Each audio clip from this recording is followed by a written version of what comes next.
Welcome back to Movies TV Mad. Remember, you can follow me on Twitter at Movies TV Mad, Instagram and TikTok at Movies TV Mad 555. Remember to subscribe and tap the little notification bell so you never miss this perfection. Right, let's review Smallville Season 1, Episode 2, Metamorphosis. This is a perfect second episode by our Miles. This really is, because it literally continues from where we left Lana getting into her home after the school dance. It's really awesome. So she opens this box and there's these blue and purple butterflies and they look stunning. So anyway, we meet Greg Arkin, aptly named Bug Boy. So he collects loads of bugs, but his collection seems to have some kryptonite around it as well. Anyway, he gets home and his mum's not impressed with him. I think she finds out he's been spying on Lana Lang, and she's not too impressed. Anyway, she goes, "I'm sending you to the military academy." Greg is really upset about this. So he gets off in his car with his bugs, and then he crashes and the bugs attack him. So next thing, in his mum's bedroom, not his mum's bedroom. What would he be doing there?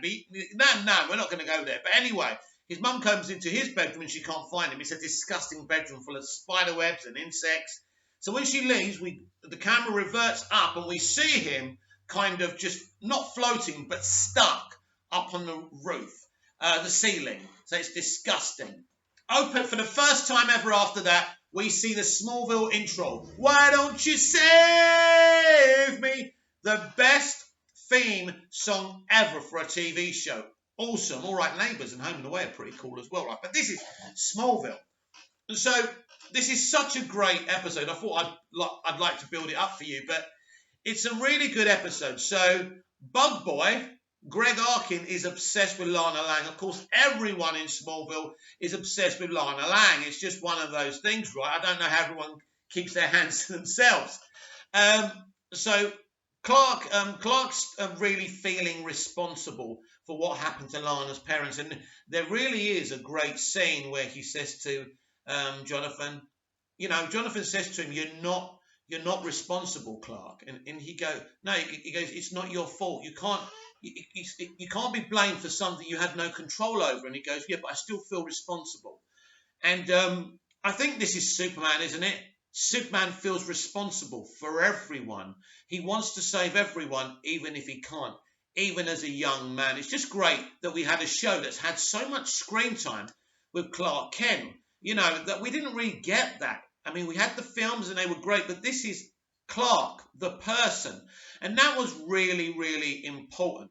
So the whole episode really surrounds itself around the storyline from the previous episode where Whitney strung Clark up on not the cross, but the stick thing, right, and did the S thing.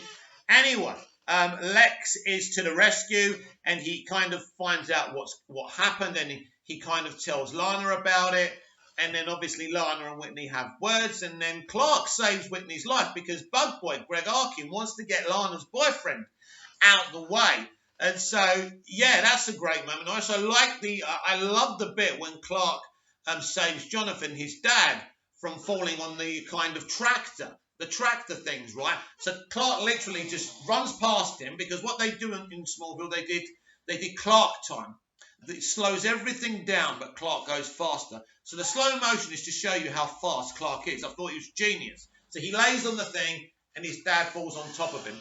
It's a great sequence. There's also a great moment in the Luthor mansion where Lex shows Clark this lead little box, and it's got Lana's kryptonite necklace because he found it in the field. And basically Lex tells him that the box is made of lead and his mum gave it to him before she died. So quickly Clark discovers that lead is a protective force against anything from Krypton. And so this is very interesting. So he's protected from the kryptonite. If the kryptonite is in that lead box, he's protected. And there's another great scene in this episode where Clark takes the kryptonite out and his hands go all green and he feels really bad. It's just a great moment. The music, and Clark really realizing that he's in a town full of kryptonite and he can't leave. He's got to stay here. Where would he go? He wants to stay with his parents. He helps them work on the farm. They couldn't run the farm without him with his abilities. And so this episode is really good because Greg Arkin, Bug Boy, was Clark and Pete's friend when they were kids, but they're not friends anymore. Anyway, there's this really powerful scene where Greg is cornered by his mum again, but Greg's like Bug Boy now. So, you know, he's confident now. He's not the spotty kid with glasses anymore. Anyway, she tries to leave his bedroom and he stops and he goes, "Hey, Mum, you know what happens to the Pharaoh spider when he's born? When the kid's born," or however he says it. And she's looking really scared now, as she should be. And he goes, "It kills its mother." So he sprouts these webs and he literally kills her. So it's actually quite dark. Especially back then, the WB did light affair like Buffy and things like that. Smallville could be quite dark at times. It mixed it up a bit. That's what I like about Smallville. It wasn't just a dark show. It wasn't a light show. It wasn't just for kids and teenagers. It was for anyone who loved Superman or wanted to embrace this show. One thing about Smallville, it made so many Superman fans. It's true.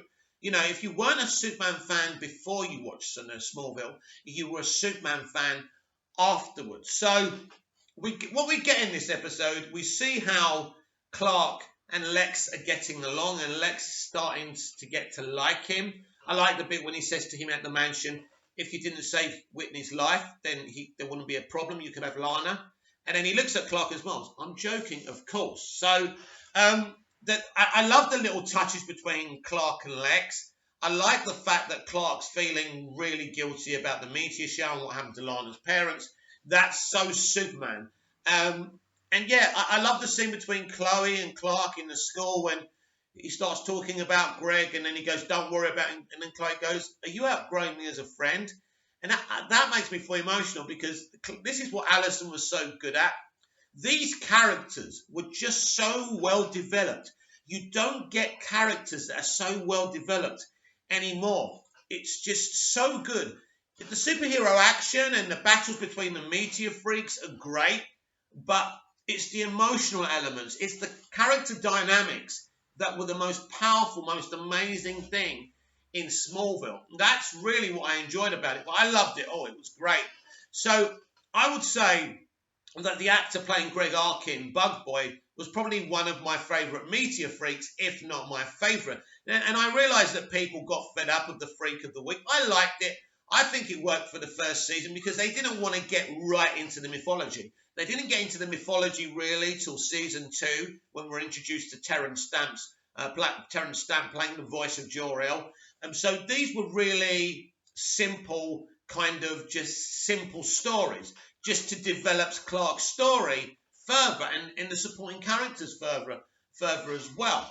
So obviously Clark has a kind of fight. Smallville battles between Clark and the Meteor Freaks were never long. But this one was pretty cool. They go to this abandoned place in the woods, and it's full of kryptonite, so Clark's weak.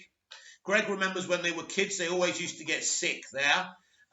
So there's this battle, but then Clark finds this bunker made of lead. And, of course, as I've already said, the lead protects you from kryptonite. Basically, you can't...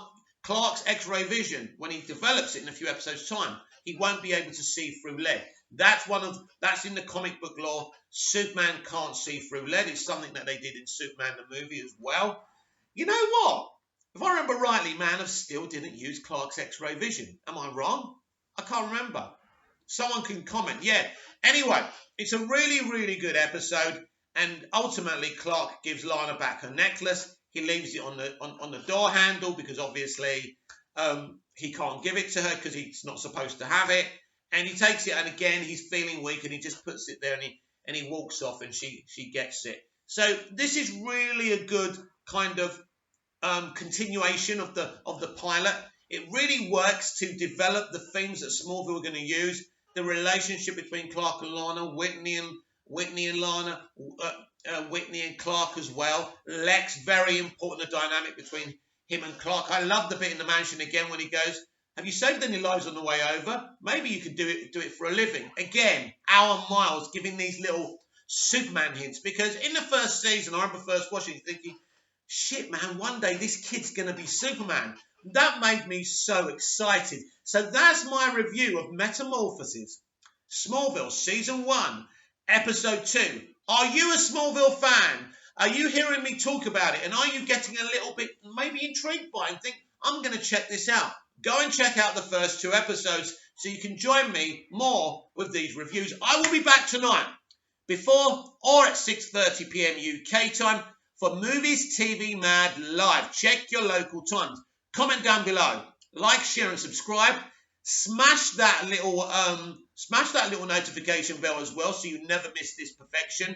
At Movies TV Mad on Twitter, TikTok and Instagram at Movies TV Mad 555. So until tonight, goodbye. And always hold on to Smallville because it's one of the best iterations of DC live action. And of course, Superman. So until tonight, see you later.